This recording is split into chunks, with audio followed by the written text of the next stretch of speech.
And in many ways, I look at my Newton. Okay. You sound so tired. Oh, I'm very tired. I hope I'll make it all the way through this. Yes, I hope so too.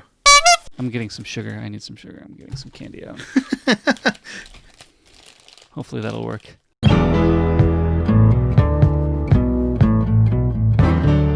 Welcome to My Hill to Die On, episode 21. Everyone has things they are passionate about. Things we want our friends to try and experience. So we've convinced each other to try different things. And we talk about these experiences to see if we can get just one more person to join us on our hill to die on. Oh, so happy birthday. It is our anniversary. What do you call this? Is it our podcast birthday? Podcast birthday or podcast anniversary? I think I should say anniversary. Because the birthday, I guess, it's hard to say a birthday. It's been a year since we've started recording. Woot! But I think the first podcast that went out was in October because we recorded like 3 or 4. Mm-hmm. Once we were realizing it was going to work, we started publishing them.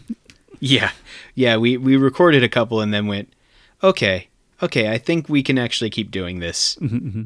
So it has been a year since our first recording was on June 8th of 2019. So, which means that a year and we finished 20 episodes.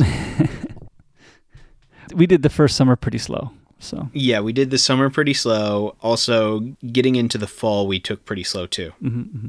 But that's to be expected. It's the beginning of the school year. It's cross-country time. There's a lot of things that happen during that time. Mm-hmm, mm-hmm. So yeah, happy podcast anniversary. Mm-hmm. You too. Congratulations. Woo! We've survived each other. We have survived having conversations with each other for a year. Uh-huh. Well, technically, we've survived that for a few years. Details. We're doing pretty well on that one. Oh, I tell you, it's been busy since school ended. My wife had, it's a good idea. It was a great idea to rearrange the rooms. Mm. But that has introduced a lot of work. Basically, we've gotten it down pretty much done now. But for a few days there, it was like a bomb went off in our house and everything was everywhere. But trash has come a few times now, and we got everything separated into the right bins and sent off on the right days.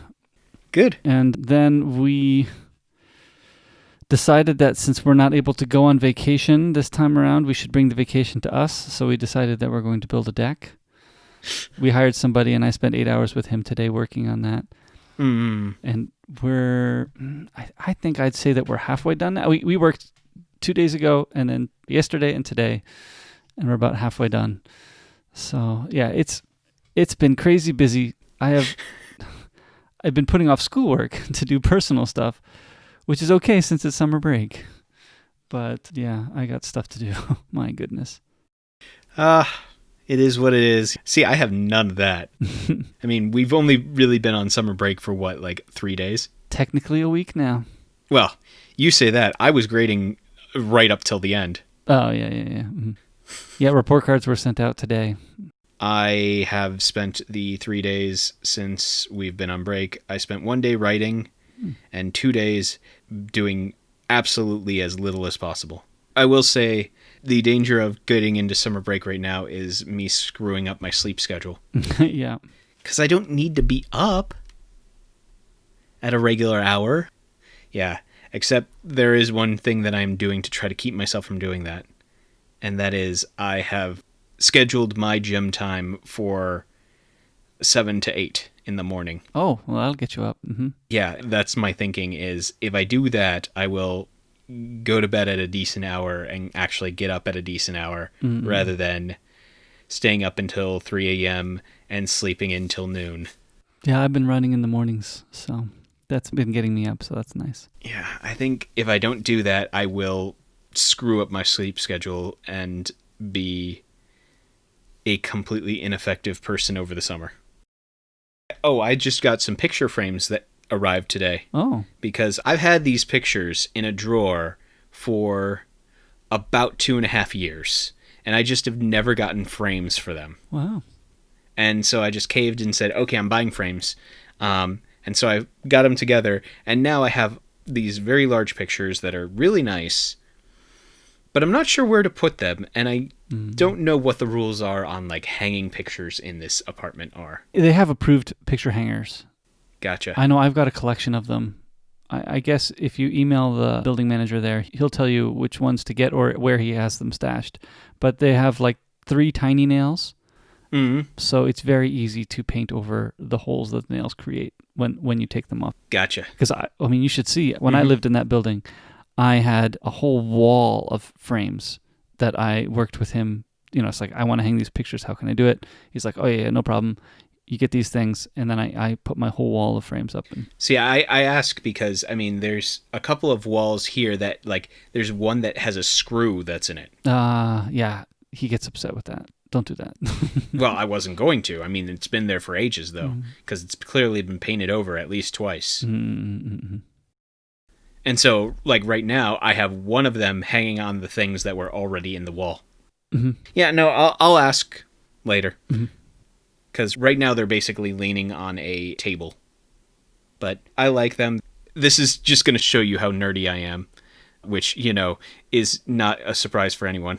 Wait, it's not pictures of friends and family? It's a picture of a game? No, it's not a picture of a game. It is kind of, but not really. Okay, let's hear the excuse. So the website Ukiyo-e Heroes. What this is ukiyo-e style art, but the context is all like pop culture. Oh, okay. So the ones I have are all of games, specifically Final Fantasy games, but it is done in a ukiyo-e style art. Interesting. So, for example, they just added new ones. I should not have gone back to this website. They just added Lord of the Rings ones. Oh, I see. But, for example, they have, like, Star Wars ones. Oh, really? They have video games like Final Fantasy and things like that. But, yeah, it's very interesting because it's all done in traditional ukiyo-e style. But if you look at the context and what's going on in them, they are all of games and stuff like that. If I remember right, there's one that is basically Mario Kart. Oh, really? Yeah. But it's a bunch of the Mario characters in, like, I can never remember what they're actually called. They're basically the carts that you see in downtown Tokyo where a bunch of tourists jump in. And you have a guy carrying you in the front. Jinrickshaw? Yeah, that's it. So basically it's Mario Kart, but everybody's in those rickshaws. Are they in the woodblock prints? Where are they? Some of them are in the woodblock prints and some are in the The other one? Yeah. The other one, yeah. I don't know how to say that. Me neither. But, I mean, they're interesting pictures, especially because you have some of them that are definitely Final Fantasy, some of them that are like Kirby.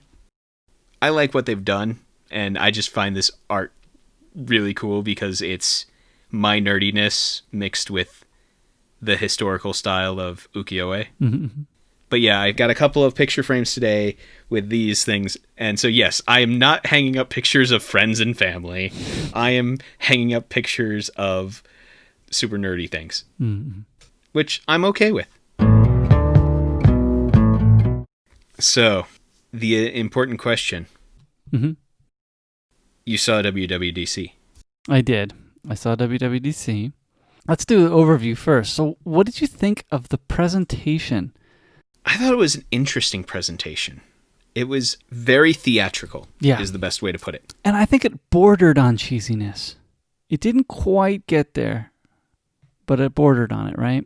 Yeah, but, you know, I felt like it was because of the way that it was done, because it was overly theatrical, it just felt like more of a production. And I think that's where you're saying it bordered on cheesiness. It just feels like a production. Yeah. Rather than it feels like a keynote speech, this is clearly like they're going all out, having like developed. Yeah, they must have had a director and they must have planned this out shot by shot. Exactly. And yeah. Like, I mean, I did like the transitions, the flying in and flying from building to building.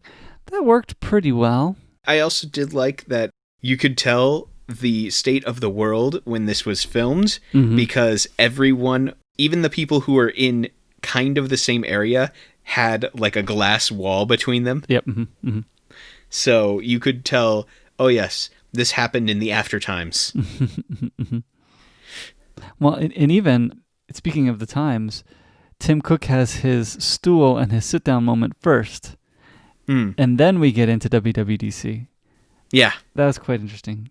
I'm going to have my little spiel here in the beginning, and then we'll get into the tech stuff. Yeah, because it's like, let's talk about the issues that our world is facing and address those things, because these are very important issues before we touch on any of the exciting news that we have, because we don't want to take away from that moment. Mm-hmm. That's what it felt like to me. Yeah, and I think it was very deliberate to feel like that. So, which I think played well. I think so. As a whole, I felt like, yes, it was definitely a production. It was definitely theatrical, but I thought it was well done. Mm-hmm.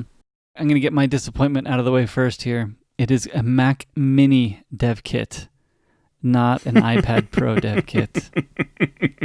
So disappointing. You want to know my disappointment? Mm-hmm. My disappointment was the fact that I just got a new computer. Well, your new computer's still going to be great. Oh, yeah, my computer's great. Yeah. But it's just, they happened to announce the new processors like 3 months after we ordered my new computer. Mm-hmm. One of the quite interesting things he said was that they're still going to be releasing Intel Macs. Yes. They're not even done releasing Intel Macs. Now, I am very curious if that means that the Mac Pros are going to be the next Intel Macs, right? It's not going to be the next MacBook, like for instance. They might bring that model back, and that's going to be an A series or whatever, an Apple Silicon chip. And the MacBook Pro 13-inch might go to the A series chips, and the iMac might go to the Apple Silicon chips. But I bet you the Mac Pro is going to be one of the last to leave the Intel chips. But I could be wrong. Either way, I mean, I'm not disappointed that I have this new computer. I'm very happy with this new computer. But even in thinking about it, I ran through the things today, and I just said the only thing that they announced in their entire announcement that it sounded like it was going to be specifically for the infrastructure that had the silicon chips was if you wanted to use iPad and iOS apps directly on the computer. Which, part of the reason why I said I was disappointed was, if I recall correctly, I think that was one of my wishes from the last WWDC. Yeah.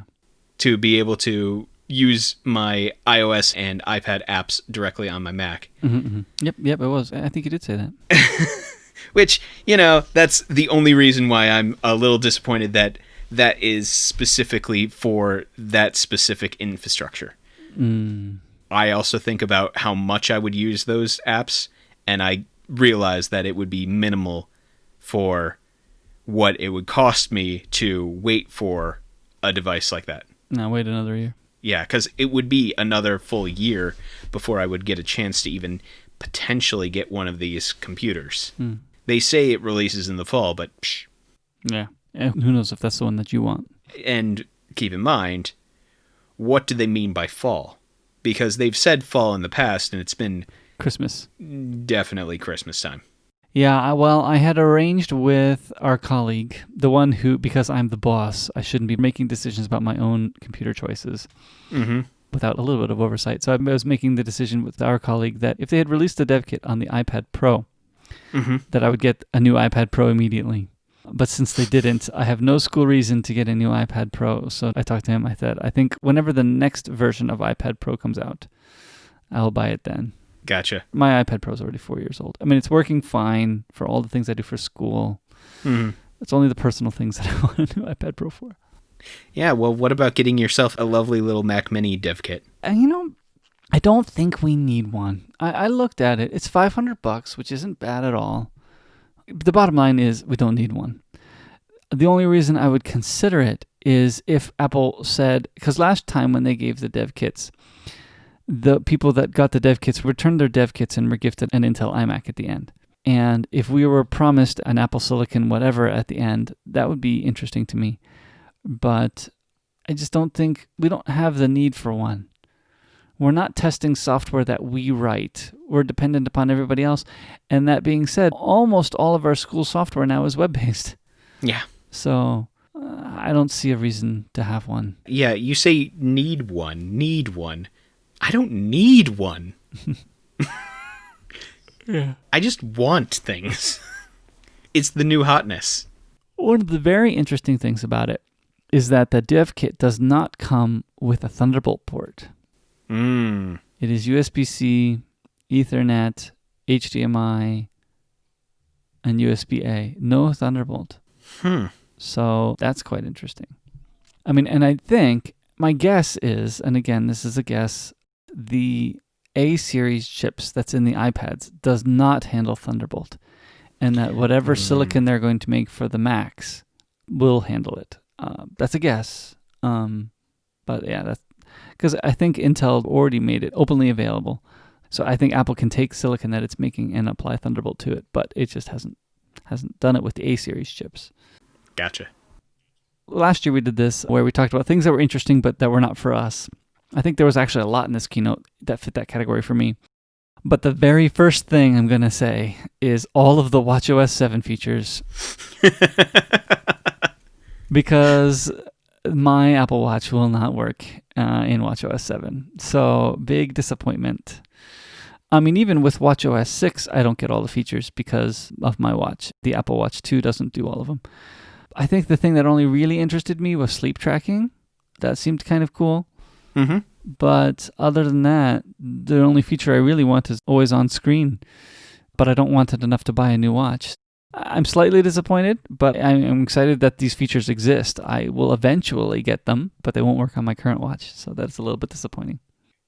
You have a Series 3 or a Series 4? Yeah, I have a Series 4. So you got to wash your hands for 20 seconds now. Your watch is going to be watching over your shoulder. You know what? I'm going to tell you right now, I'm disabling that.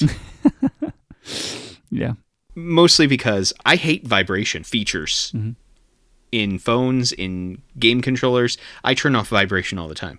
So like that is not what I'm going to be wanting. So I'm going to disable that thing right away. Because it just bothers my hands too much to have things like vibrating like that. Oh, actually, I have an Apple Watch 2 thing. Oh? So over the weekend, I was looking at some Yahoo auctions, as I am wont to do, which I probably shouldn't be doing, but it's too much fun.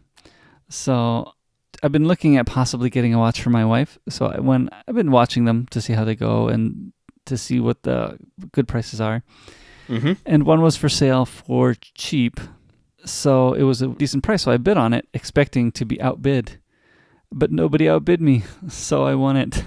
So I won an Apple Watch 2. And then the next day, they announced that the new OS doesn't work on Apple Watch 2. But, I mean, I kind of already knew that. Yeah. With the fact that the last OS lacked many features. But also, I bought the Apple Watch 2 for the features the Apple Watch 2 has now, not expecting to receive any new features. So the real question, though, is, what about dance? Oh, yeah. What about dancing? Yep. How are you going to live without being able to track your dancing? Yeah, that's going to be pretty easy, actually. Yeah. I don't dance. Don't ask you? And I don't just dance either. Yes.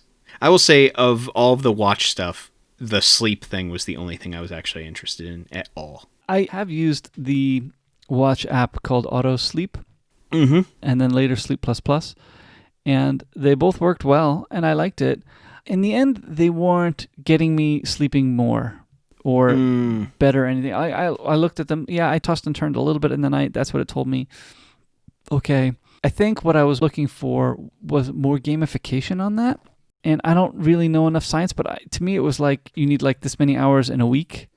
And see, maybe I'm totally wrong on that, but my philosophy towards sleeping was you need this many hours in a week, try to get most of it steady as you can, but then if you sleep some on the weekend, that makes up for some of less you can. It probably doesn't work like that, but that's the way it always feels like it works to me. Yeah. So I wouldn't have minded like a gamification. Oh, you're getting behind and you're sleeping. Make sure you sleep more another day or go to bed early or something. If I recall correctly, I think the science is basically surrounding like the big thing is to keep your cycle as consistent as possible. Yeah, I think so too. So I think my philosophy towards sleeping is not really what anyone else is looking for. Yeah, I think it's interesting. I don't see me using it. If it's automatic and you don't have to do anything. Sleep Plus Plus and Auto Sleep are pretty automatic. Yeah, but I usually take my watch off when I sleep. I usually wear it because I like the silent... Well, okay, actually, here is a feature I will miss. The fact that alarms always have to make noise on the Apple Watch unless you have the Apple Watch in silent mode. So basically, I keep my Apple Watch in silent mode all the time. Yeah. Because I like the fact that the morning alarm just vibrates me and doesn't wake my wife. But now I have to keep my watch in silent mode all the time because otherwise I'll forget to turn it in silent mode at night. So in watchOS 7, it looks like now you can have silent alarms, which is a really nice feature. And I don't understand why that wasn't around earlier. Like, why do all alarms have to make noises? Because who needs silent alarms? Why would you worry about waking other people? Everybody should wake up at the same time. No, I get up before my wife. That doesn't work. Other things that are cool that we're not going to use, all the home stuff. Yeah, all the home stuff. All the home stuff. In fact, I did kind of skip over that section. I wasn't really paying attention to that section. Yeah. I mean, some of the camera stuff looked fun, but at the same time... Yeah, I don't have any home features in my house, any smart features in my house. And looking into it, they're just not really available in Japan. And while we probably could buy them in America and bring them over, there's questions on how well that works, and some features won't work and stuff like that. So it's just not worth it. And when you look on Amazon for like smart light bulbs and things in Japan, all of them are Amazon Echo. And then you'll find one or two that work with HomeKit. So yeah, there's a lot of stuff here that you're just like, there's a few things that work, but most of it is, just Amazon, and that's it. I'm sure it's getting nice in America, and I'm sure at some point it'll get nice in Japan, but it's not here yet for us. Yep. AirPods? Okay, so here's my question. I have it in use because I hope it works with my first generation AirPods. But I'm very skeptical on that. Yeah. But at the same time, I'm not updating to Big Sur either, so I'm not going to get it on my Mac, but that's fine. But if I have it on my iPhone and iPad where it can go back and forth, that would be super slick. But my guess is that it's not going to work on AirPods 1. You're not updating to Big Sur? Well, no, I'm not even updating to Catalina. Oh, come on. They probably put more time into Big Sur. I hope so. Ooh. But yeah, I have AirPods switching in my things I want to use because I am hoping that they work with my AirPods 1. But I don't know. Yeah. I wanted to mention bicycling directions. Oh. That seemed pretty neat and definitely something Japan could potentially use, but it was not announced for us. It is announced, I believe they said China and America right now. Yeah. For biking. So I think that they should try to get that to Japan because... Oh, yeah. Lots of people would use that here if it was available here. And a lot of people have Apple devices here, so, it would fit very nicely. And Car Key definitely interested me. I definitely watched that, but it's like a from now thing, so you can't even retrofit your old car, I guess. Yeah. Which is too bad because that is pretty slick. I would not mind that in my car. Oh, just get a new car. Not now. But I like my car a lot. I'm not trading it. Yes, I know the struggle you went through to get that car. Yep. I do have a couple of questions on a few things, too. Oh, sure. App clips. Oh, yeah. Where it's basically a tiny portion of the app. So you open it, you sign in, and you do all this, and then it's basically a one-time kind of mini download. Right. My question is, they're supposed to be less than 10 megs. Oh, yeah. Where is this data getting stored? On your phone, I think. Is that what you mean? Well... It could possibly be RAM and then to be deleted. It did seem like it was getting stored on your phone because they showed that they were still there in the app library. Here's my concern about that then.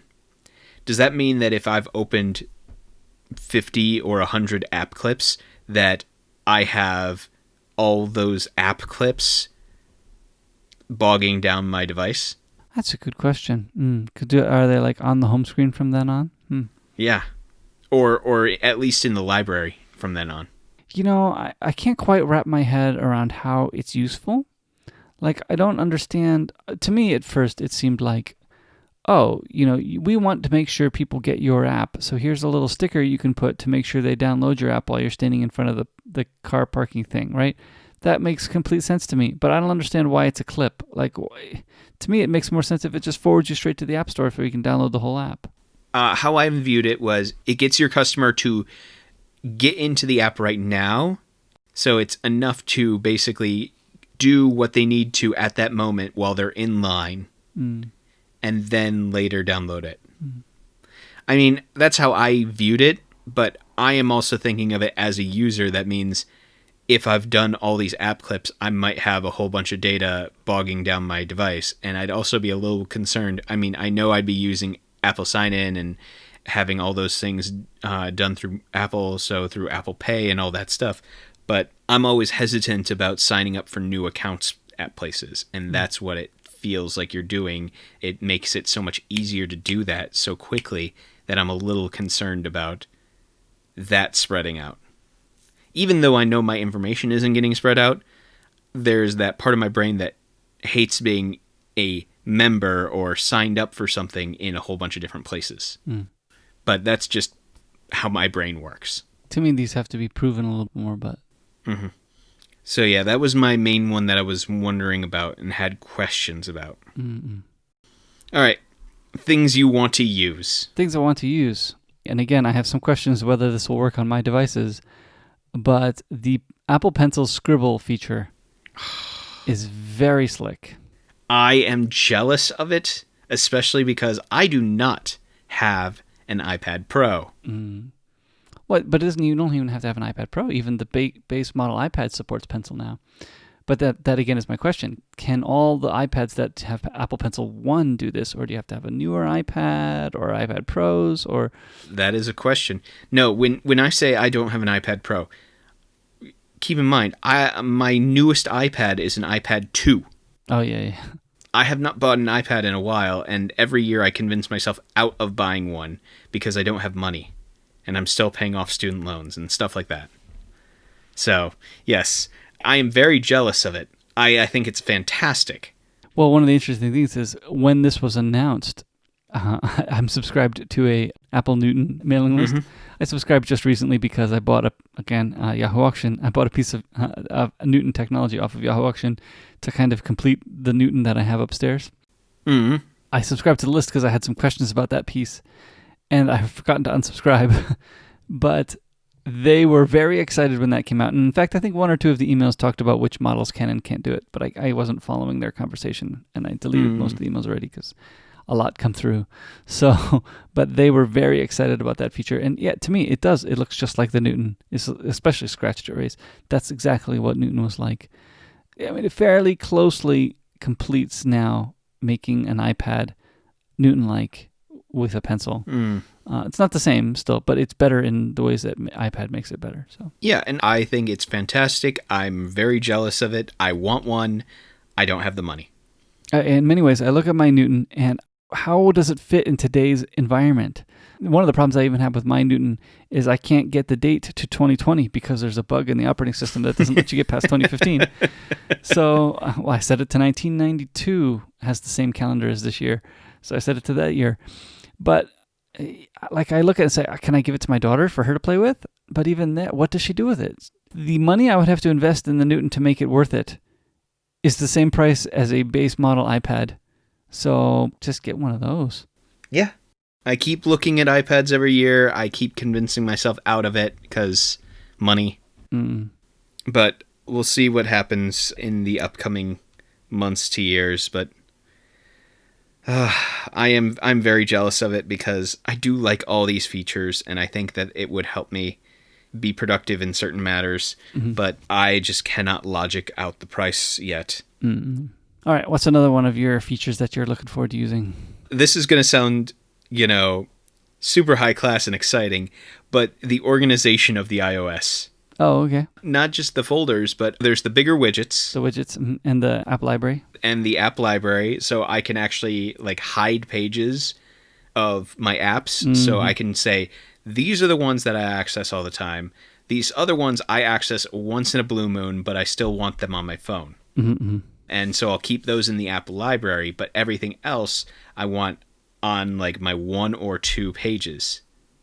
That, to me, because I like having a very clean interface. Mm-hmm. I keep my phone with 1 to 2 pages of just the things that I use and nothing else. And I've uninstalled things simply if I don't use them in a couple of months, when I know I'm probably going to come back to it in a couple of months. So this helps me in my little obsessiveness about having a clean interface. My obsessiveness with keeping a clean screen, this just feels really good to me. Part of the reason why I say that is because I am also the person who regularly tells our coworkers that they should not have 50 different items on their desktop. Mm-hmm. So for me, it just looks really slick, especially with having the bigger widgets on your main screens. To me, this helps keep my brain a little bit more organized. So I am looking forward to that. Yeah, I think with this change, though, I think I'm going to have to rethink my organization strategy. Mm-hmm. Somewhere I had heard once, use only one screen, don't have multiple screens. Make folders on your first screen and bury things in there if you want to lose them, but have everything at your fingertips. Because of the fact that the search has so far been good already, right? You search for a name of an app, and it'll pull it right up, and it doesn't matter how far deep it is in a folder. So maybe the strategy, instead of having folders on my home screen that have apps buried in them, just unbury those apps and uncheck those screens. And I think that's why I'm excited, because that's what I want to do. I want to have the 10 top used apps on my front screen, maybe 1 or 2 widgets, and then everything else hidden away, where I have to go to the library to dig it out, or the search bar to find it. Yeah, that sounds good. I'm going to have to do that. I think I'm most interested in stacking my widgets so that I can scroll through them. Because I think I will want to have a few, but I will really only have space for 1 or 2. Yeah. So I think stacking them will be the winning move for me. Yep. In addition, also on iOS, the picture-in-picture sounds really cool. Oh, yeah. That will be nice.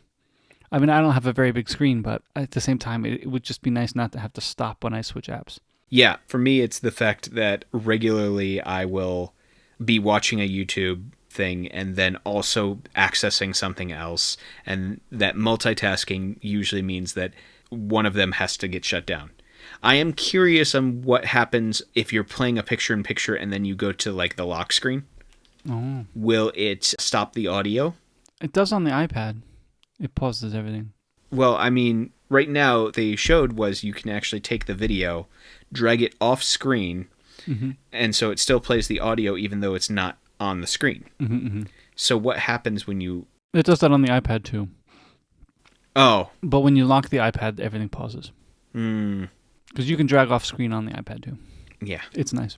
The only reason I was wondering about that was because, for example, what if I want to be listening to something, a news broadcast, for example, and go on a walk? And they don't have it in podcast form or anything like that, so I have to listen to it on YouTube. It's a good question. I don't know the answer. And usually what happens in that case is I have to like turn the brightness way down low and just be careful that I don't hit my phone in my pocket to hit pause. Yeah. Or, God forbid, skip to the next video. Yeah, well, I think YouTube is going to be a problem in general because I think to do picture-in-picture, YouTube will probably want you to pay YouTube Red fees. Oh, yeah, they probably will. And I don't want to do that because Google already has all my money. They don't need more of it. No, they just have all your information. They don't have all your money. They have all my money and all my information. I think I am interested in Big Sur a little bit. A little bit? Oh. Because of the fact, again, I'm not finding too many things to use here, but Big Sur will be on the next computer I get because I'll be buying one in a year from now. Yeah. So that will be the next computer. I do kind of like the interface changes. I mean, I'm definitely seeing the fact that Mac and iPad are getting closer and closer. And I'm not sure that's a bad thing. No, I don't. Again, Mac still has all the power. As long as they're not stripping power away from Mac, it's fine. And it doesn't seem like they're doing that. It could still be wrong, but it doesn't seem like they're doing that. So I'm kind of excited about where Big Sur is going. I will be honest. I know it's advertisement, but they almost convinced me to give Safari another shot. Well, I like Safari still. Well, I know, but I mean, you know how much I am basically very stuck into Google Chrome. And so they almost convinced me to give it another shot with a lot of the extensions being added into Safari. Part of the reason why I like Chrome is because everything's built into extensions, everything's integrated with your Google sign-ins. That's why I like Chrome. And if Safari is basically doing that, then it might take away my reason for going with Chrome. I'll have to see how it goes. Play around with it. Yeah. Well, and this is kind of coming down. In fact, on my notes I wrote, I have high expectations. And I'm curious as to why I have high expectations for this already. Like, I'm wondering is it because Catalina didn't come out very well, so they're going to fix it with Big Sur here? Is it because there's a new GUI, a new skin on the graphical user interface in such a way that my expectations are high because, everything seems cleaner, so this should be a cleaner operating system? I feel like I have high expectations that still could be dashed, could be still met, but could be dashed coming whenever it starts getting released. Maybe it's just the assumption that every other operating system is great. Yeah, and that could be it too, right? So I feel like my expectations are unreasonably high. I'm sorry, not unreasonably high. They're higher than they normally are. And I'm curious as to where it'll get there.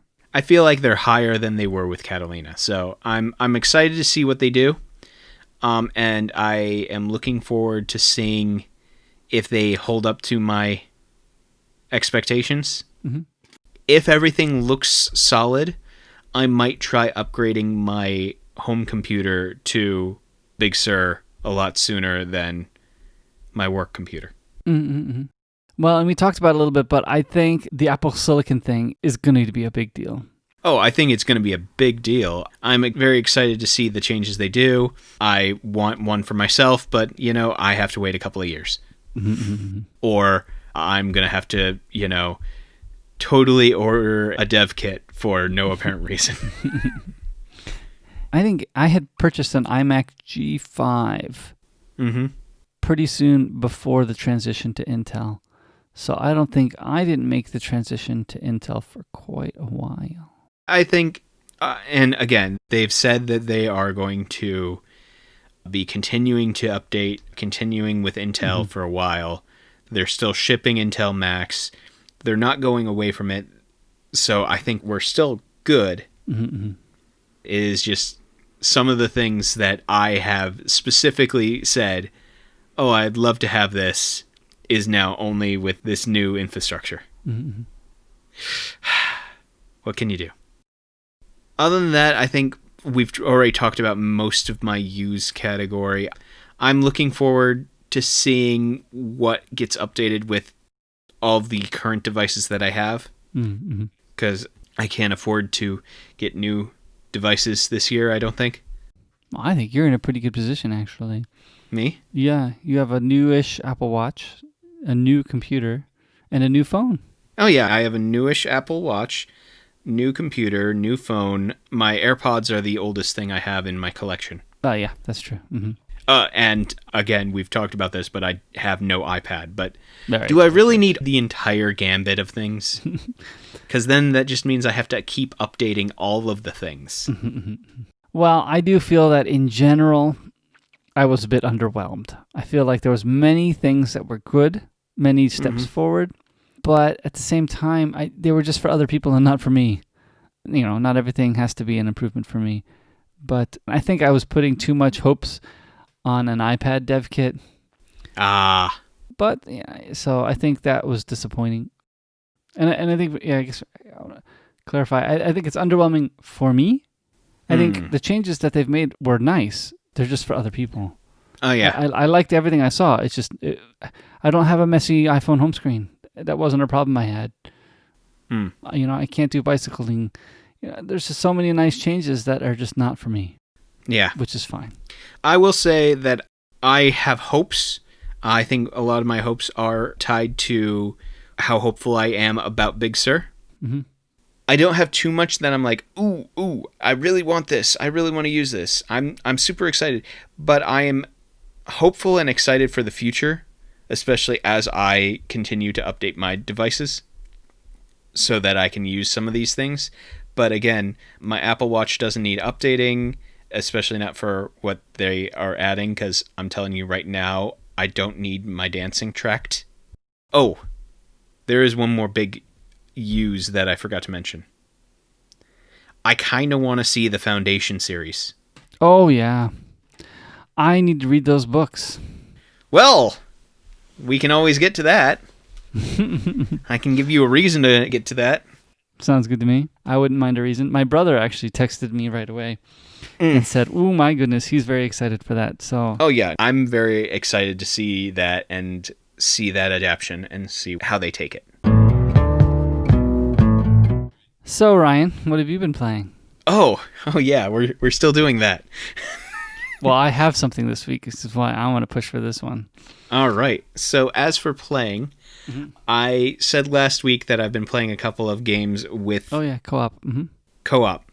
And these are games I've had for a while that I've just not gotten around to, and then I moved into a building that has a lot of people around me, and so I have several people who have come over to play some co-op games. And so I've actually gotten a chance to play them. So the first on the list is going to be Borderlands 3. Borderlands 3 is basically a shooter where you are running around basically shooting, collecting guns, and trying to fight against the enemies who are all trying to kill you. It is a fun game that is just, in my opinion, pretty simple. I mean, yeah, you can go into depth on how you build your characters and whatnot, but it's just simple fun for me. The humor in the game is interesting, but for me, it's a lot of fun because I am basically sitting next to a friend and we're just playing this game together and having some fun.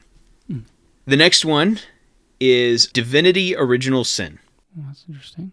They actually have an Original Sin 2, but this is the original one, the first one.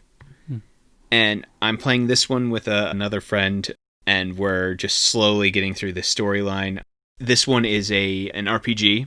It's very interesting because when you are playing with two players, you get to basically have each player control one character. And so you are moving as a team across this world, but you can go and explore different areas, but you each build your own characters however you want, and then when a fight breaks out, you control your guy. So it's a fun game. I really am enjoying it. Again, this one has a lot deeper of a storyline. It's very fun in the aspect of I'm just getting a chance to play some games with people rather than a lot of my single-player experiences that I usually go to. So I have a bunch of other games that I've been playing, single-player ones, but I will probably... Actually, I will say one more. Okay. So those were my multiplayer games. Not much to say about them because they are what they are. For me, I enjoy playing them largely because of the people who I am playing with. If I were to choose one over the other for any reason to play alone, for example, I would choose Divinity Original Sin, simply because it has a better storyline. Not that Borderlands 3 doesn't have a good storyline, but it's a lot more off-the-cuff humor kind of stuff. But my game that I've been playing solo, that I actually just beat solo yesterday, was a game called Shadow Tactics. There was an older game called Commandos, where you commanded a team of people who would basically infiltrate bases and fight against enemies. Well, Shadow Tactics is a take on that style, so it's a real-time strategy game where you are commanding 5 units, 5 people, moving through enemy bases trying to accomplish some mission, in this case usually assassinating somebody. The Shadow Tactics game takes place in a feudal Japan setting. So the characters that you are playing are basically, your 5 characters are a thief, a ninja, a gunner, a female ninja who disguises herself and a samurai. And you're basically trying to break into these enemy bases and use the environment and use the things around you to sneak in and accomplish whatever mission it is that you're trying to do. Since it is real-time strategy, it is a lot of like using distractions and using your environment to sneak around and get to the person or the people that you're trying to accomplish the goals. So it is very interesting. I played it on my PlayStation simply because I don't have a good PC, but it is definitely better designed for PC gaming. Keyboard and mouse would work very well. And I only say that because some of the movements that you need to do require really fine timing. And so to do it on a controller means you are basically doing a lot of really fast movements using some awkward trigger combinations. Near the end, I felt like I got it pretty well down, but it was interesting getting your mind wrapped around some of the trigger combinations to get it going. But I had a whole lot of fun playing it. Yeah. Those are the games I've been playing, which I will give you a warning. Now that we're in summer, there's probably going to be more games. More games. Although, like I said, I'm going to be productive this summer. I'm going to get some things done, but there are probably going to be more games than during this school year. Well, you can say there's productivity in getting your pile of games down, but that's probably not the kind of productivity you meant. No. The productivity I'm really hoping for is mostly in the writing category. Yeah. But we'll see what happens there. All right. So I'm very intrigued to hear what game you've been playing. Well, I got to tell you, it is not an exciting game, but I've been playing a game called Disco Zoo. Disco Zoo. Disco Zoo. It is a fun app game. This company has released a handful of iOS apps, and Disco Zoo is the one that has stuck with me the most. I played Bit City a few times, and Tiny Towers, another one they did. Mm-hmm. But Disco Zoo stuck with me the most because for me, it has just the right amount of puzzle and digital wealth management, Yeah, digital treasures. Digital treasures that it keeps me engaged. Seeing the numbers go up. Oh, yeah. I make millions in this game. Yeah, I completely understand. There are so many games that I've played where I'm just like, I realize that all I'm doing is watching numbers go up. Yeah. There's nothing going on except I get more and more animals and I get more and more money. Okay, so here's the interesting thing about this game. I played this game when I think my youngest daughter was born. Like, this isn't a new game. This is an old game. And my daughters are playing it again. So I opened it up and played it again. And for a while, I had gotten to the point where I had beat the game when my youngest daughter was born. And then all of a sudden, they added a few more levels. So then I played a little bit more, beat those levels, and so I had beat it again. Now I realized I opened up the game now, and they have a way now that you can reset the game back to the beginning, keeping all of your diamond trophies. Okay. So I was like, So I think this is kind of what you're talking about when you're talking about you're doing your second playthrough. Yeah. I think it's similar to that where... I'm sorry. The second time they added more levels, I didn't quite get all of them. I had gotten close.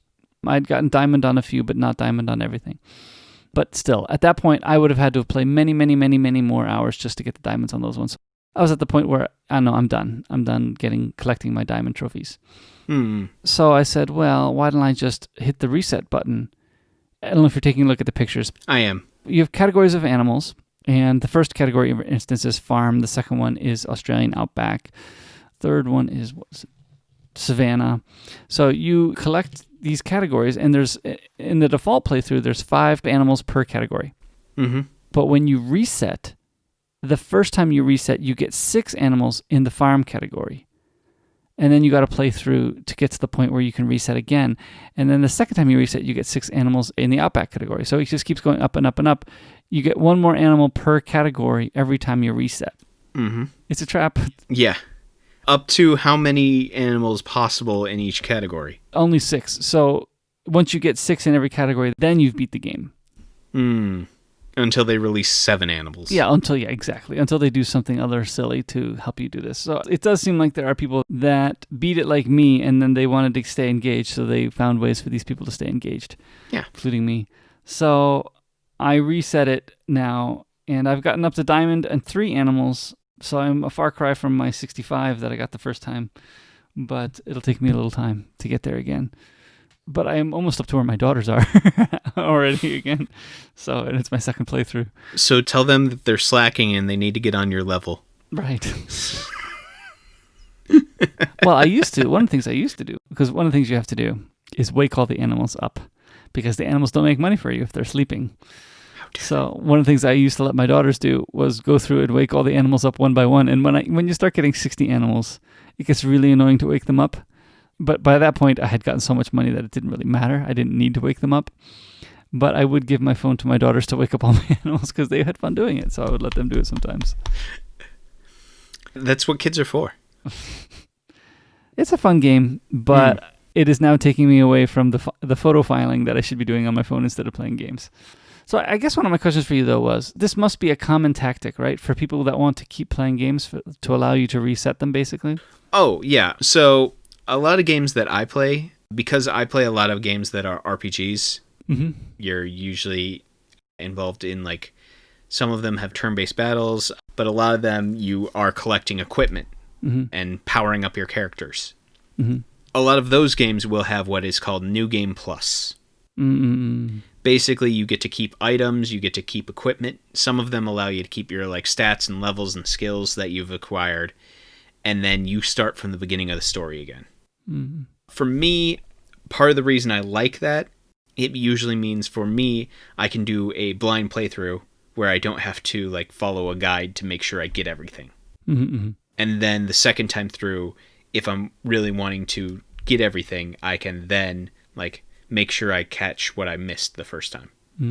But the other nice thing about that is, for me, since I do play a lot of games that are very heavy on storyline, I can play through the storyline again, but not have to worry about like re-leveling up my characters and getting strong enough that I can fight these bosses that I struggle with, because basically I'm going to the beginning of the game with characters who just beat the final boss of the game. So I can easily just go, well, no matter what you throw at me, I'll be fine until the final dungeon, basically. Those are the sort of things that I like about it, because I can then experience the story again for a second time, especially if it's been years and I'm like, I really like that game. I'm going to go back and play it again. That being said, it's not like I don't have enough games to beat, that I don't have enough storylines to go through. You know, I have a few. I don't know if I'll get to another rewind. Yeah. Technically, you can get to a rewind when you have rescued more than 10 animals per category in 12 categories. I think I'm just going to try to get diamonds in each animal again. So why stop? I'll try to get back up to 65. Well, I guess this time it'll be 66. I don't see any reason why to get all of them again. That was too much of a waste of time. So when I get back up to 131, I guess, diamond trophies total, then hit reset again. Yep. Something like that. But yeah, again, this is also a game where you can do a lot of in-app purchases to help you get along, but I decided early on I'm not doing that. Yeah, that is a trap. Especially because once you've bought something once, it's so easy to go, I can spend 99 cents here, that's no problem. Yeah, I'm not paying any money into this game. Actually, there was one in-app purchase to show you the pattern of animals. Because when you're going to capture an animal, animals have consistent patterns that they're shaped like. So I did the in-app purchase to buy that. It was like a $2 purchase a long time ago. So. And honestly, I say that, but I've put money into games like this before. For me, a large part of how I convince myself, and yes, it is definitely me convincing myself, is part of my brain also says, well, I want to make sure that I am sending support to the game maker. Because otherwise, then they're going to shut down the game, or they're not going to make games anymore. Because if they don't get money. That being said, in-app purchases is such a profitable thing that they don't need my money. Yep. They have money being thrown at them left and right. So anyway, I've been wasting time. It's quite all right. I don't blame you at all. I can gladly and wholeheartedly say, no matter how much time you're wasting, I'm wasting double that time, if not more. So, Ryan, are you thirsty? Yeah, I'm very thirsty. I am very thirsty, and I think I need some caffeine. So, I have a very weird one today. All right. What did you bring for me? This is a very confusing drink. Yeah, that is exactly what I'm thinking about. I'm trying to understand what it is. This is sparkling water that is flavored with ginger and caffeine. Yeah. I don't know if caffeine's a flavor, but... Well, the Google translated words for this drink on their website is the spiciness and unique spices unique to Kochi Prefecture's ginger, the refreshing and intense stimulation of carbonic acid make it sugar-free but satisfying drink. Yes, it does say 0 calories. So, I mean, again, that's why I think now I'm realizing that it is sparkling water. Slightly flavored sparkling water with very prominently displayed as 75 milligrams of caffeine. In addition, it uses caffeine derived from a coffee equivalent to 1 cup of black coffee. Oh, my. Making it a perfect content for when you want to work hard. Yeah, maybe we shouldn't be drinking this right before bed like we are. Oh, well. But I am pleased to say that this bottle is a full 500 milliliters. Doesn't that feel great? Look at that. It feels like you spent 500 milliliters worth of money on it. It does. It does. All doesn't feel like I spent, except for last week I felt like I spent I think, a liter, and I only ended up with 350, whatever. Yeah. I will say I'm intrigued to see how this turns out. Oh, and it's got 1% fruit juice. What? Yeah, did you see that? 1% fruit juice.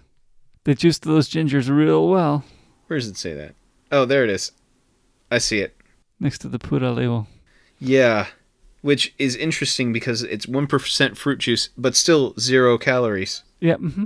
So I don't know how I feel about that. Because that's concerning. But I'm intrigued to see where this goes because depending on how strong and how spicy this ginger is, that could end poorly. Well, I think now that I'm realizing that it's basically ginger seltzer water? Ginger flavored seltzer water, I think that the flavor won't be too strong. But I could be wrong. Yeah. The site is talking it up, so let's see what this is, huh? Yeah, it says unique spices several times. All right, let's open this up. All right, here we go. It smells gingery. Yeah, it actually is very close to a ginger ale smell. Mm-hmm. Huh. The ginger flavor is weak. Yeah. But the carbonation is strong. Yeah. Oh, actually, but it's got a kick at the end. I'm not tasting very much of a kick. You're not? No. Let me try that again. I feel that the ginger is definitely It's a side thought. Yes, but it is more ginger than ginger ale. This reminds me more of the Korean ginger tea that I sometimes drink. Oh, yeah.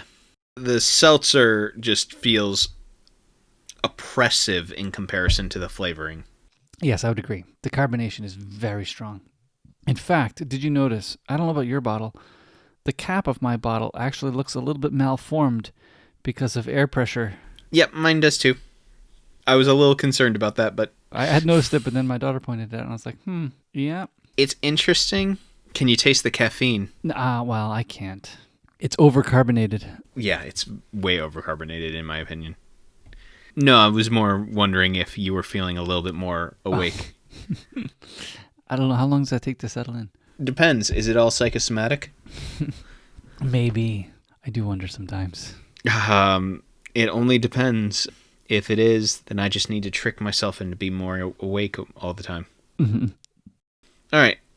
Raw materials: natural mineral water, grape juice, ginger syrup, lemon juice, malt extract, flavor. Grape juice. And lemon juice later on there, too. Mm-hmm. Maybe that's where the fruit juice comes from, the 1%. Yeah. I will say, as a whole, I'm not a huge fan. I like overly carbonated things. I don't. I like my carbonation less than this. So what I'm probably going to do is I'm probably going to try it tomorrow again. After some of that carbonation is, has left the bottle. Yeah. We'll see how I feel about it then. But yeah, seltzer water, especially because it's like super carbonated, is never my go-to. Mm-hmm. It just felt too much carbonation that it felt like I was drinking like air popping in my mouth. I think for me, the thing that's disappointing is the ginger is, like you said, spicy. Yeah. It is not sweet like ginger ale. It is a spice ginger. It is the ginger you eat before you get sushi. Mm-hmm. Yeah, it's disappointing. I am feeling a little bit more awake. Hopefully I am too. I would say this, for me, ranks mid-lower. I'm waffling whether I should give it a mid rating. I think I'm going to give it a mid-lower rating also. Yeah. So basically we're saying out of 5 stars, like 2, 2.5. 2. 2, yeah. Mm-hmm. Oh, well. I think what's interesting to me is it disappointed me in a way that it was unexpected. Yeah. I thought the ginger was going to be the good part. You had higher hopes. Yeah. That'll show you for having hope. Oh, goodness. No hopes. For our main media today, I brought another Next Gen episode in our little A Trek Through Next Gen. I'm going to have to use that again. Yeah, I definitely grew up with Star Trek The Next Generation, so I wanted to slowly work through the episodes because I like them, and I wanted to bring our audience along with us. So we've come to Skin of Evil. It is episode 23 of first season. I hope you have watched it, but if not, I'm here to provide you with a small summary to get you caught up, just in case you've seen it before, but it's been quite a while since you saw it.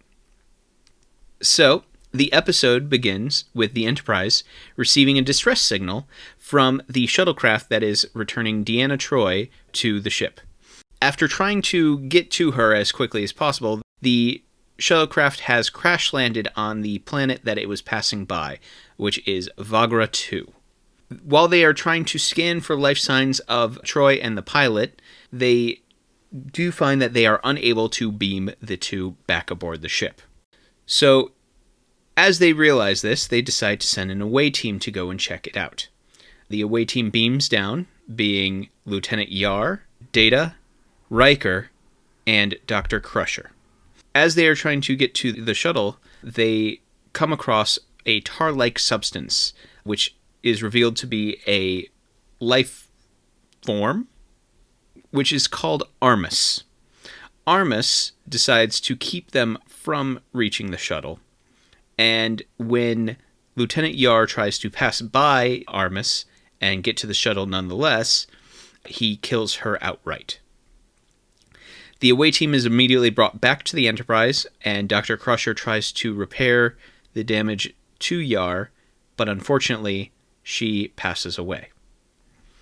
After this, a second team is sent back to the planet, and Armus continues to taunt the crew, and during this time, Armus is still in conversation with Troi.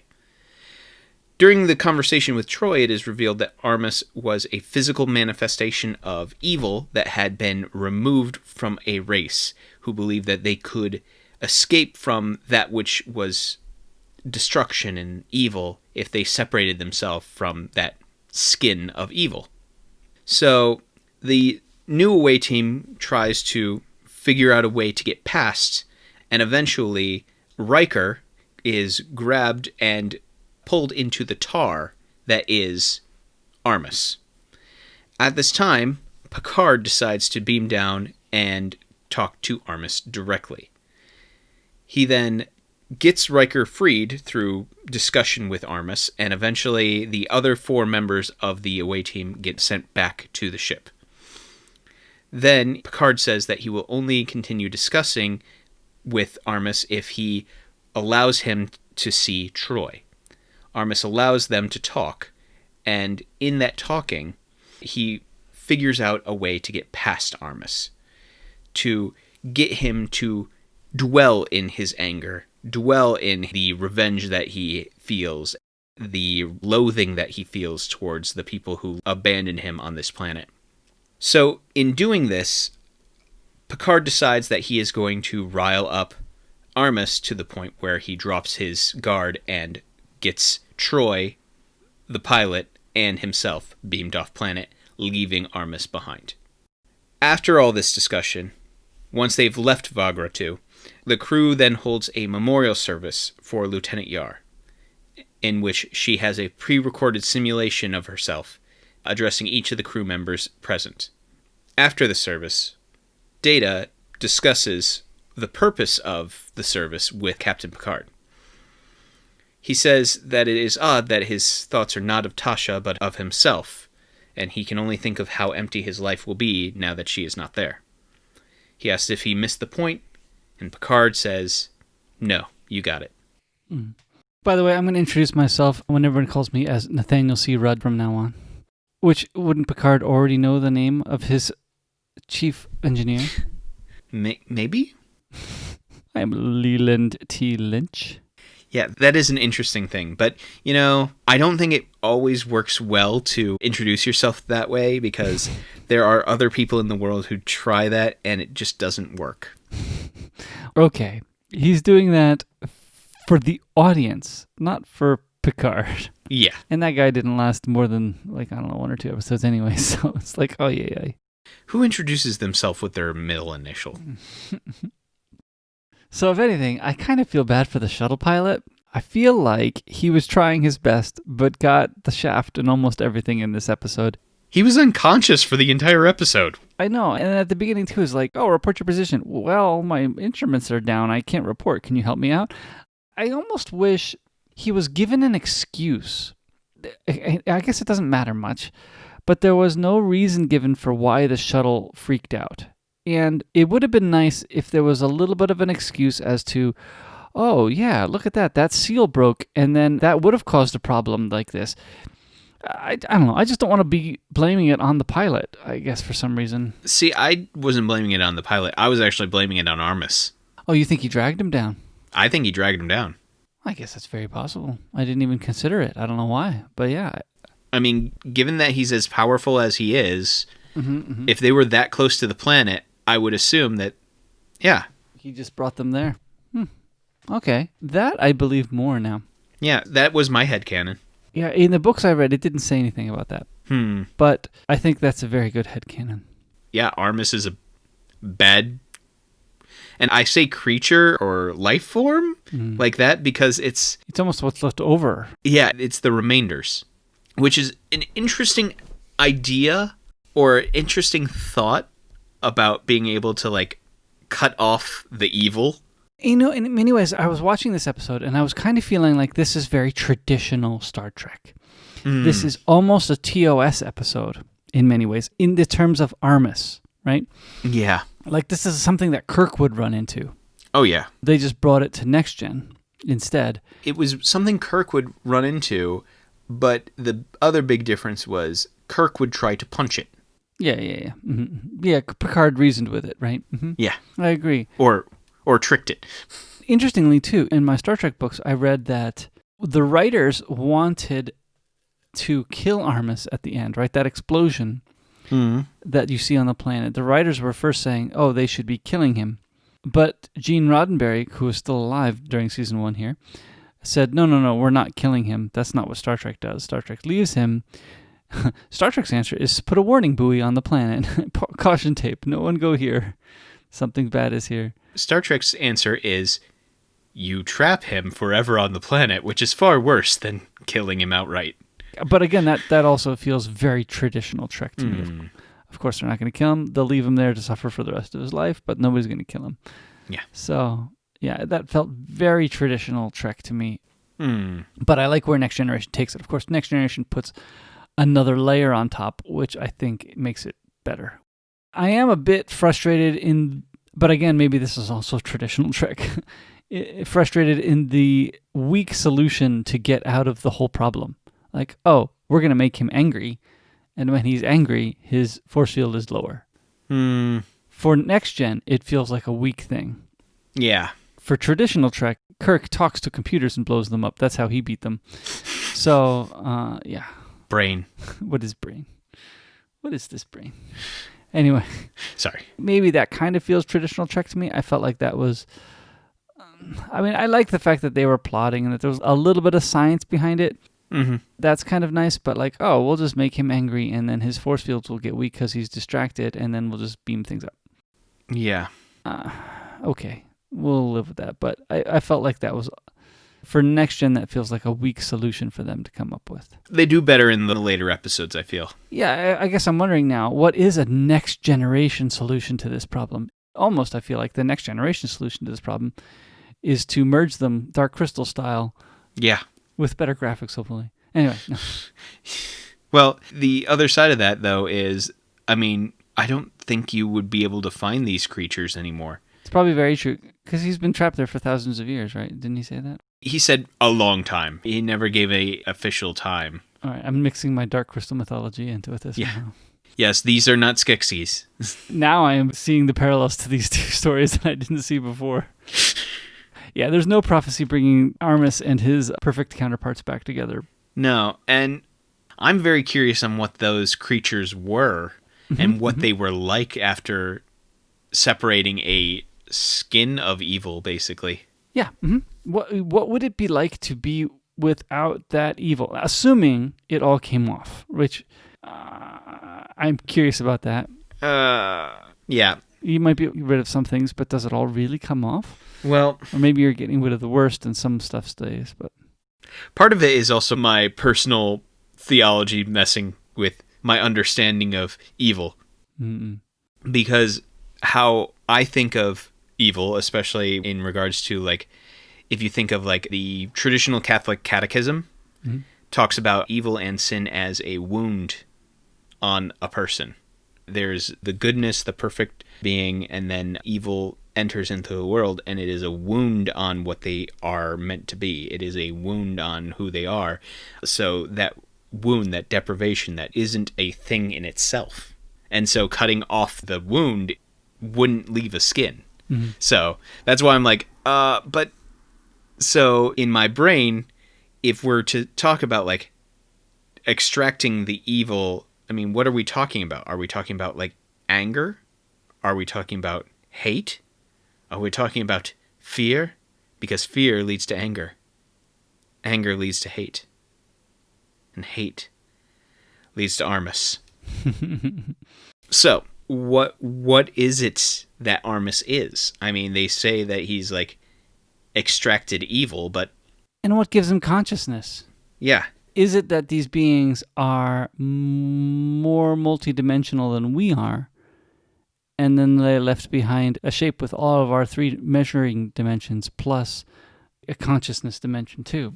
Yeah. Do they have more dimensions so that this seems like a step down, whereas to us it seems like, wow, how can you have a skin that has a consciousness? Yeah. It seems like an interesting viewpoint. But again, I still wonder, when they were saying, like, it is the separated, basically, manifestation of evil, what is evil? Mm-hmm.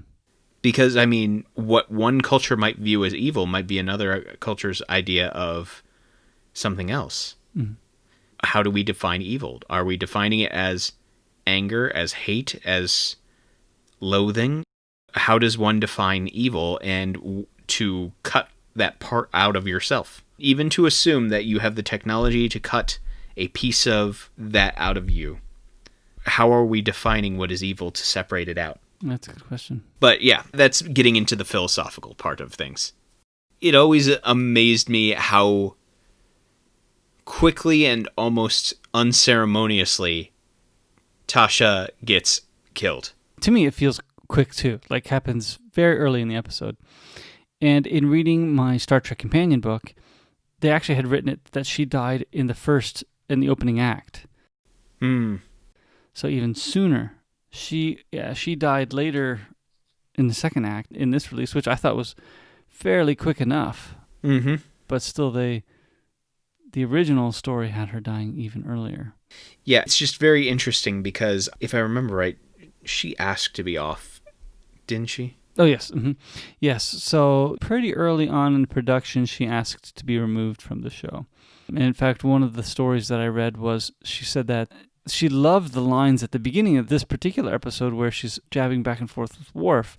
Mm-hmm. And she had said that if she had actually gotten this kind of lines earlier, she might not actually have asked to leave. Yeah. You think of how season 1 was. Season 1 is... I don't think anybody would argue that season 1 is the weakest of the seasons. Pretty much. I think that's the thing, is she made it through season 1 and was like, this isn't what I'm hoping for. This isn't what I was hoping the new Star Trek was going to be. So I can't really blame her based on the first season. So actually, in terms of Tasha leaving the show, the final scene that they filmed, Marina Sirtis was actually crying. Because, again, they were friends, and Marina was sad that Tasha was leaving. So those were actually real tears because she was sad that her friend was leaving the show.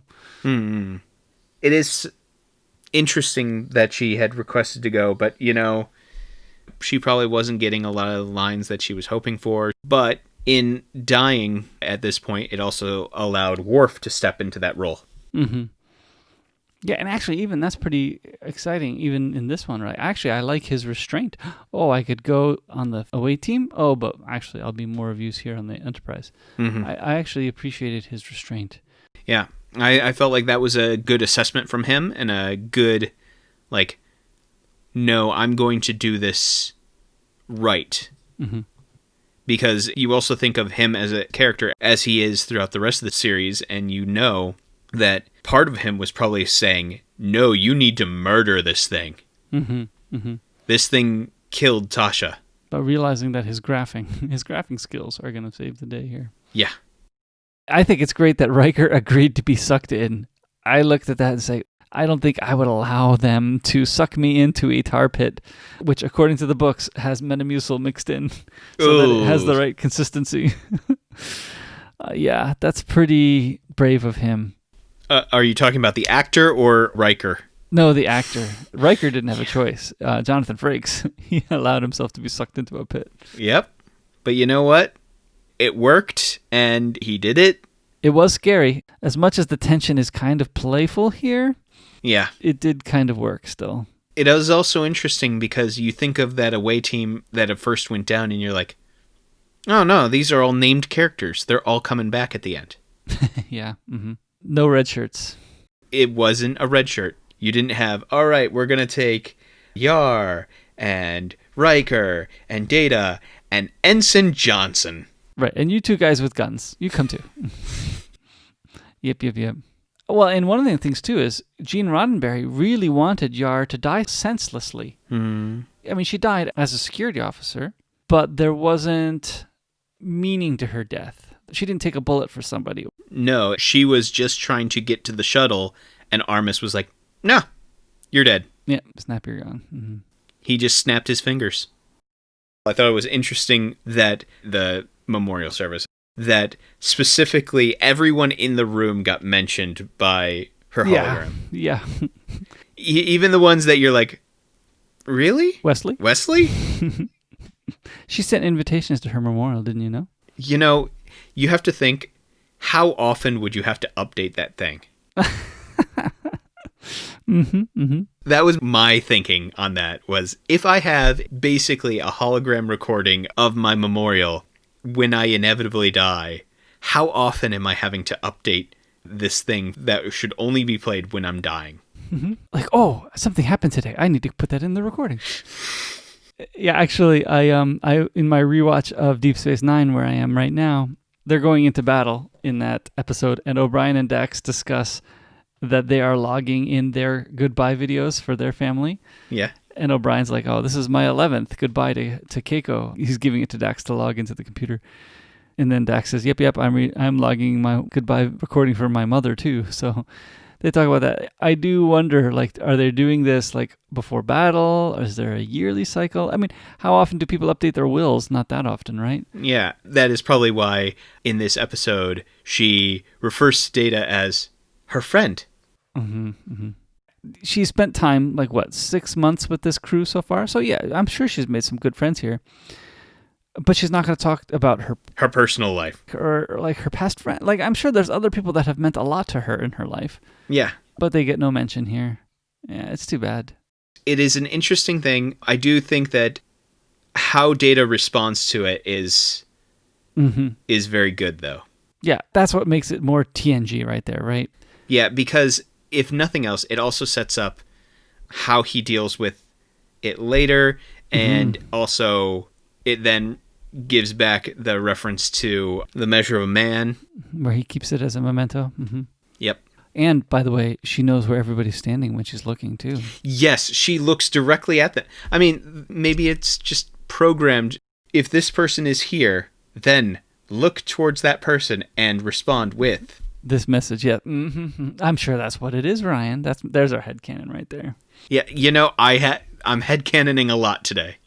Well, okay, so I'm saying that with a grain of salt because I did read in my Star Trek companion book, he did talk about how he recorded 2 shots of Yar's message, and one shot he had her just looking straight ahead, blankly, and the other shot had her turning her head to each person. And while there's no real good reason to explain while she's turning her head, except for what you're headcanoning there, perhaps. Facial recognition software. Exactly. Well, we can say that now, coming from 2020. But while back then there was no real good reason for her to turn, it just worked better for the shot, so he used that one instead. Yeah, we can say, the computer recognized who entered the room and played back all those messages, and she couldn't have left Wesley out, so they made something up on the spot. No, just kidding. She had a pre-recorded mention for those not listed. Oh, Wesley, you're here. Or children of coworkers. I am so sad that I will not get to see the man you will become. I am so sad I will not be able to see the woman you will become. And that covers all children of coworkers. I'm just imagining if everybody brought a daughter. Yeah, I'm sure that's what it is. Yep. That's what it comes down to. So I'm just going to have to start recording my goodbyes to include children of coworkers. So I think what you need to write in your will is, for that friend I will make in 2032, I'm going to leave this much of my estate for a friend to be determined at a later time. Yeah, no, right now pretty much everything goes to my parents to make sure that my debts are taken care of. Yeah. I bequeath my debts. I bequeath my debts to my parents. May they serve you well in your retirement. Oh, hopefully not. Hopefully not. In terms of the whole thing, it is sad that Yar passed away, really, so early. So, I mean, her complaints were probably valid, that her character wasn't getting developed and blah, blah, blah, but in reality, I'm not sure many characters got developed until the second season or till late in the second season anyway. Yeah, and I think that's the thing is, I think part of it was she was not really willing to give it time to allow her character to be developed because I think she didn't have hope that it would be. I mean, thinking back on this episode, it's really not that bad of an episode. And in many ways, it is one of the better first season episodes. And if we hadn't seen the rest of Trek and watched this episode, we would think that this is a great episode. But we know where it's going. Well, and we know that she ends up pushing to come back. Yeah. And she comes back in a great way multiple times. So yeah, I think it's too bad. She had all the right reasons. It just would have been nicer if the show had really found its footing sooner. But I'm not really sure it could have.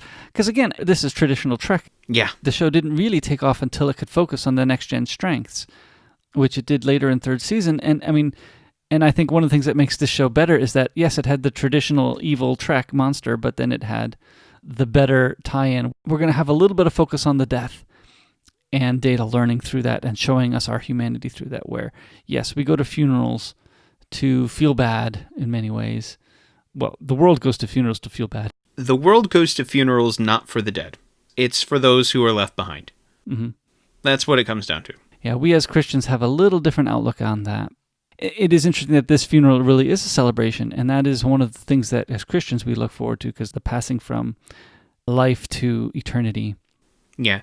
Growing up in the Salvation Army, the phrase we always use that I always really like is promoted to glory. Yeah, promoted, right, because of the Army. Mm-hmm. Yeah, Salvation Army, yeah. And Next Gen does funerals better later on, especially LaForge's funeral. That's the best one in season 5. That's one of my favorite episodes. We're going to get to that, but we'll get to that in a couple of years. I don't think that this is the best episode overall. I think it is a good first season episode.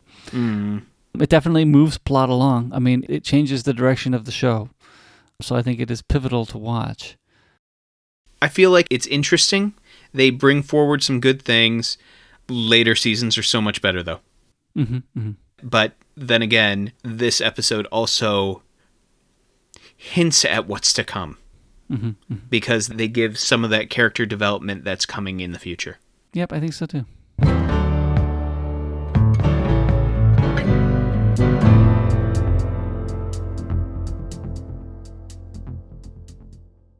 So we've convinced each other to try different things. And we talk about these experiences. Sorry, oh, that's still Dan Morin. That's Dan Morin. Sorry, I copied it from 19. All right, here we go. 17. Where's Dan Morin when you need him? We can get Dan Morin to come back, right? We need Dan Morin back. Okay, there we go.